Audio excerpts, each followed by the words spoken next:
Sunday ചുമ്മാ പുറത്തേക്ക് കറങ്ങാനിറങ്ങിയതാണ്. വാലപ്പുരയിലെ floating ബ്രിഡ്ജും pet സ്റ്റേഷനും ചൂട്ടാട്ട് ബീച്ചിലൊക്കെ ഒന്ന് കറങ്ങി വരുമ്പോഴത്തേക്ക് ഫുഡ് കഴിക്കാൻ വേണ്ടിയിട്ട് വിശന്നപ്പോൾ അടുത്ത് നിയർ ബൈ റെസ്റ്റോറൻറ്റ് നോക്കിയപ്പോൾ MRI കണ്ടു. അവിടെ കയറിപ്പോയപ്പം കൊച്ചിനെ കണ്ടപാടെ തന്നെ അവർ ഒരു ബെഡ് കൊണ്ട് തന്നു കിടത്താൻ വേണ്ടി. തൊട്ടിൽ വേണം ചോദിച്ചപ്പോൾ വേണ്ടാന്ന് പറഞ്ഞു. 2 സദ്യയാണ് പറഞ്ഞത്. കുറേ കാലമായിട്ട് മന്തി, ബിരിയാണി, അതുപോലെ തന്നെ ചൈനീസ് ഐറ്റംസൊക്കെ കഴിച്ച് ഭയങ്കരമായിട്ട് മടുത്തിരിക്കുന്നതുകൊണ്ടാണോ എന്നറിയില്ല, ആ സദ്യ കിട്ടിയപ്പോൾ ഉള്ള ഹാപ്പിനെസ് ഭയങ്കര അടിപൊളിയായിരുന്നു. കുറേ തരം കറികളും പായസവും ഒക്കെ ആയിട്ടുള്ള ഒരു അടിപൊളി സദ്യ എന്ന് തന്നെ പറയേണ്ടി വരും.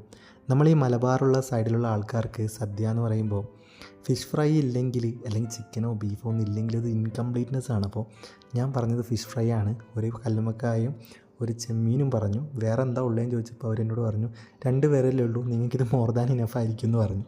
അങ്ങനെ എന്നാൽ പോരട്ടെ എന്ന് പറഞ്ഞ് ഇങ്ങനെ സദ്യ കഴിച്ചു തുടങ്ങി. അടിപൊളിയായിരുന്നു കേട്ടോ, ഭയങ്കര അടിപൊളിയായിരുന്നു. അത് കഴിഞ്ഞിട്ട് എന്തൊക്കെ ഡയറ്റും കാര്യങ്ങളൊക്കെ പറഞ്ഞു കഴിഞ്ഞാലും പഴം നമ്മുടെ ആ ഒരു പായസത്തിൽ മിക്സ് ചെയ്ത് കഴിക്കുന്ന ഫീൽ എന്ന് പറയുന്നത് വേറെ തന്നെയാണ്. അപ്പോൾ അതും ഒന്ന് കഴിച്ച് നോക്കി. അതും ഭയങ്കര രസമുണ്ടായിരുന്നു. അപ്പാർട്ട് ഫ്രം ദ ഷുഗർ ഡയറ്റെല്ലാം ഇത്രയേറെ ഫുഡ് കഴിച്ചിട്ടും റൈസ് കുറച്ചേ എടുത്തിട്ടുണ്ടായിരുന്നുള്ളൂ. പക്ഷേ ഇത്രയേറെ കറികൾ കഴിച്ചിട്ടുണ്ടെങ്കിൽ ഭയങ്കര ഹെവി ആയിട്ടൊന്നും തോന്നിയിട്ടുണ്ടായിരുന്നില്ല. ലാസ്റ്റ് പാൽപ്പായസവും ഭയങ്കര അടിപൊളിയായിരുന്നു.